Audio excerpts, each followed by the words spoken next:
प्रिय विद्यार्थियों, आज हम कक्षा 12 की पाठ्य पुस्तक हिंदी में सृजन जो पाठ्य पुस्तक है उसका काव्य खंड अर्थात पद्य का पहला पाठ, उसमें संत कवि कबीरदास के बारे में अर्थात उनके जीवन परिचय के बारे में अध्ययन करेंगे। कबीर ज्ञान मार्ग की शाखा के महान संत, समाज सुधारक, कवि माने जाते हैं।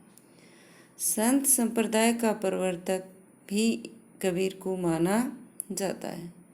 कबीर का जन्म विक्रम संवत 1455 अर्थात सन 1398 ईस्वी में काशी में हुआ था। माना जाता है कि किसी विधवा ब्राह्मणी की कोख से इनका जन्म हुआ, इसलिए उसने लोक लाज के भय से लहर तारा तालाब के किनारे इनको छोड़ दिया। कबीर का पालन पोषण निसंतान जुलाहा दंपति नीरू और नीमा ने किया। कबीर पंथियों का मानना है कि लहर तारा तालाब में उत्पन्न कमल के पुष्प के ऊपर बालक के रूप में ये मिले। कुछ लोगों का मानना है कि वे जन्म से ही मुसलमान थे और युवावस्था में स्वामी रामानंद के प्रभाव से उन्हें हिंदू धर्म की बातें मालूम हुई।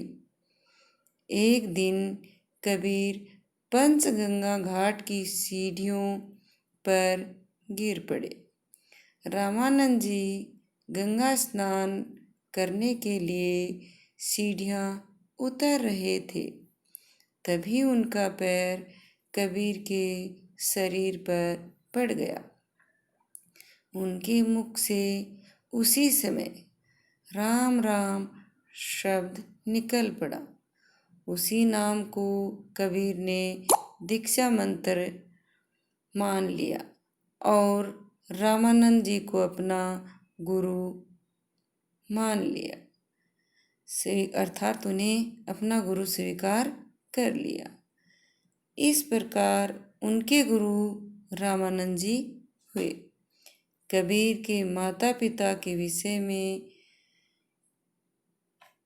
केवल यह माना जाता है कि नीरू और नीमा ने ही उनका पालन पोषण किया। कबीर का अधिकांश जीवन काशी में व्यतीत हुआ। वे काशी के जुलाहे के रूप में जाने जाते हैं।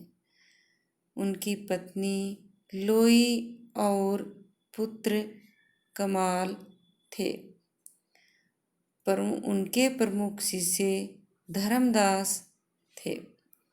कबीर अशिक्षित थे, इसीलिए कहा है कि मसी कागज छुयो नहीं, कमल लिहि नहीं हाथ, अर्थात उन्होंने स्याही और कागज को छुआ भी नहीं और कलम को भी हाथ में नहीं लिया। सद्गुरु रामानंद जी की कृपा से आत्मज्ञान व प्रभु की भक्ति का ज्ञान इन्हें प्राप्त हुआ। कबीर बचपन से ही एकांत प्रिय, चिंतन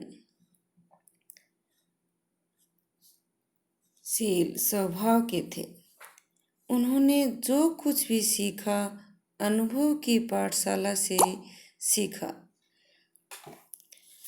वे हिंदू और मुसलमान में कोई भेद नहीं करते थे। हिंदू और मुसलमानों को एक ही पिता की संतान मानते थे। कबीर के देहावसान के समय में हिंदू और मुसलमानों में आपस में विवाद हो गया। हिंदू उनके अंतिम संस्कार अपने हिसाब से करना चाहते थे और मुसलमान अपने हिसाब से करना चाहते थे, अर्थात अपने रीति रिवाजों के अनुसार दोनों उनका संस्कार करना चाहते थे। आपस में उनका विवाद बढ़ गया, लेकिन जब उनके शव के ऊपर से चादर हटा दी गई तो देखा कि उसके नीचे फूलों का ढेर लगा हुआ था। दोनों ने आधे आधे फूल ले लिए और अपने रीति रिवाज के अनुसार उनका अंतिम संस्कार किया। कबीर की समाधि मगहर में है। उनके देहावसान के संबंध में भी मतभेद है, लेकिन माना जाता है कि उनका देहावसान 1575 संवत में सन 1518 में माना जाता है। कबीर की 3 रचनाएं उपलब्ध: साखी, सबद, रमेनी। इनके पद गेय हैं, अर्थात इन्हें गाया जा सकता है। सबद व रमेनी की भाषा ब्रज भाषा है। इनकी रचनाओं का संकलन बीजक नाम से प्रसिद्ध है। भक्ति काल की निर्गुण काव्य धारा अर्थात ज्ञानाश्रयी शाखा के प्रतिनिधि कवि माने जाते हैं।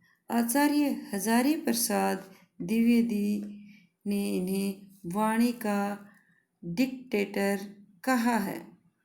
आचार्य रामचंद्र शुक्ल ने कबीर की भाषा को पंचमेल खिचड़ी भी कहा है।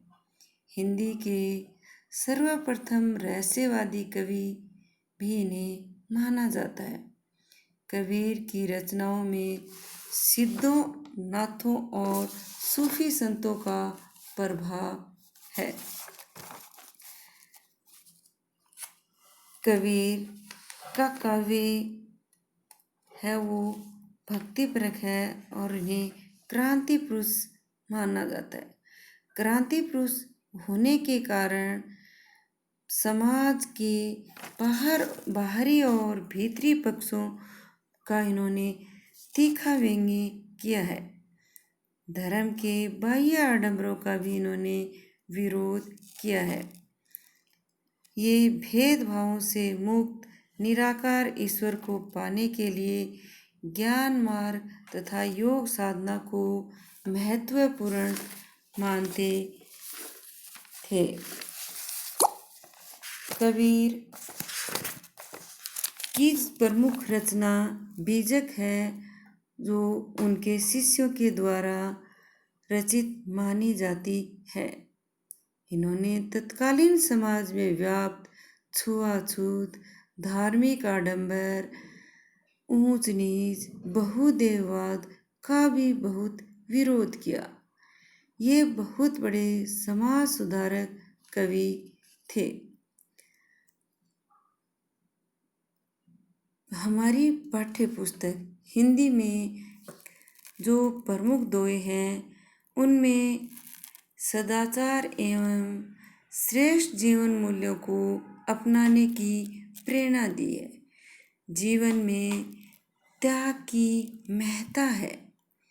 मानव को हंस की तरह निरक्षीर विवेक रखना चाहिए। अभिमान त्यागने में ही सार है, अर्थात सांसारिक जीवन व्यतीत करते हुए अभिमान मनुष्य में नहीं होना चाहिए। उनका मानना था कि साधु की पहचान जाति से नहीं, उसके ज्ञान से होती है। सत्संगति है वो सार्थक होती है। दुराशा सर्पिणी के समान घातक होती है। वाणी में भी कोयल के समान मिठास होना चाहिए। अब हम कबीर द्वारा रचित जो दोहे संत वाणी में हैं उनका अध्ययन करेंगे। त्याग तो ऐसा कीजिए सब कुछ एक ही बार, सब प्रभु का मेरा नहीं नियचे किया विचार। यदि हम इसकी 100% व्याख्या करते हैं तो हमें प्रसंग में बताना होगा कि प्रस्तुत साखी या दोहा संत कवि कबीरदास द्वारा रचित संतवाणी शीर्षक में से अवतरित है या उद्धृत है। इसमें कबीर ने जीवन में त्याग की महत्ता का महत्व बताया है। कबीरदास ने बताया है कि व्याख्या करते समय हमें बताना है कि कबीरदास ने बताया है कि त्याग ऐसा कीजिए, त्याग तो ऐसा कीजिए अर्थात त्याग ऐसा कीजिए सब कुछ एक ही बार, कि सब कुछ एक ही बार में अर्पित कर दे, अर्थात इस प्रकार त्याग करें कि जो हम दूसरों को दे रहे हैं या त्याग कर रहे हैं वो एक बार में ही कर देना चाहिए। त्याग करते समय मन में दृढ़ विचार या दृढ़ भाव है वो होने चाहिए। यदि दृढ़ भाव नहीं होंगे तो वह त्याग नहीं कर पाएंगे। सब प्रभु का मेरा नहीं निहचे किया विचार। मनुष्य को समझना चाहिए कि या उसे मानना चाहिए कि जो कुछ उसके पास है वह उसका नहीं है, वह सब कुछ ईश्वर का है। मैंने जो त्याग किया है वह प्रभु का दिया हुआ है, यह विचार उसे अपने मन में दृढ़ कर लेना चाहिए, अर्थात यह उसे अपने मन में निश्चय कर त्याग करना चाहिए। दूसरा पद या दूसरा साखी। सुनिए गुण की वार्ता ओ गुण लीजिए नाही, हंस क्षीर को गहत है नीर सो त्यागे जाहि। इस साखी में उन्हें बताया, कबीरदास ने बताया है कि सुनिए गुण की वार्ता। कबीरदास जी कहते हैं कि गुणों का महत्व या गुणों की बातें हैं वो अच्छी तरह से सुन लेनी चाहिए या उन्हें समझ लेना चाहिए।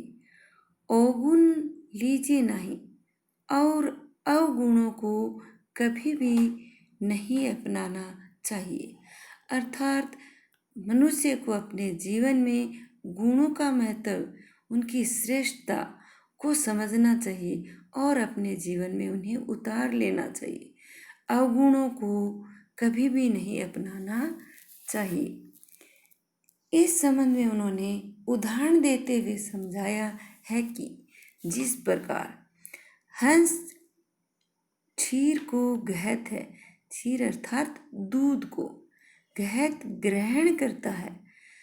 हंस जो पक्षी है वह यदि दूध और पानी मिला दिया जाता है तो उसे कोई भी अलग नहीं कर सकता है, लेकिन हंस पक्षी दूध को ग्रहण कर लेता है और नीर सो त्यागे जाए, और जो पानी है उसे छोड़ देता है, अर्थात उसे त्याग देता है।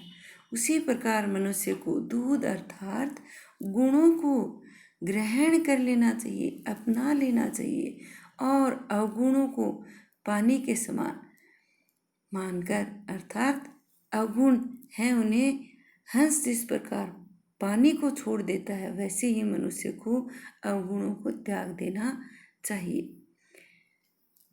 इसके माध्यम से मनुष्य को विवेकशील होने का उपदेश दिया है। तीसरी साखी। छोड़े जब अभिमान को सुखी भया सब जीव, भावे कोई कछु कहे मेरे ही निज पीव। यह साखी अर्थात यह दोहा कबीर द्वारा रचित इसमें कबीरदास ने कहा है कि व्यक्ति को सारे अभिमान छोड़ देने चाहिए, अर्थात जीवन में अभिमान घमंड नहीं करना चाहिए। तभी उसका जीवन अर्थात आत्मा है वो सुखी रह सकती है। भावे कोई कछु कहे, चाहे कोई कुछ भी कहे, मेरे ये निज पीर, लेकिन अपने आप को अपनी आत्मा में अपने प्रिय को अर्थात ईश्वर को महसूस करना चाहिए।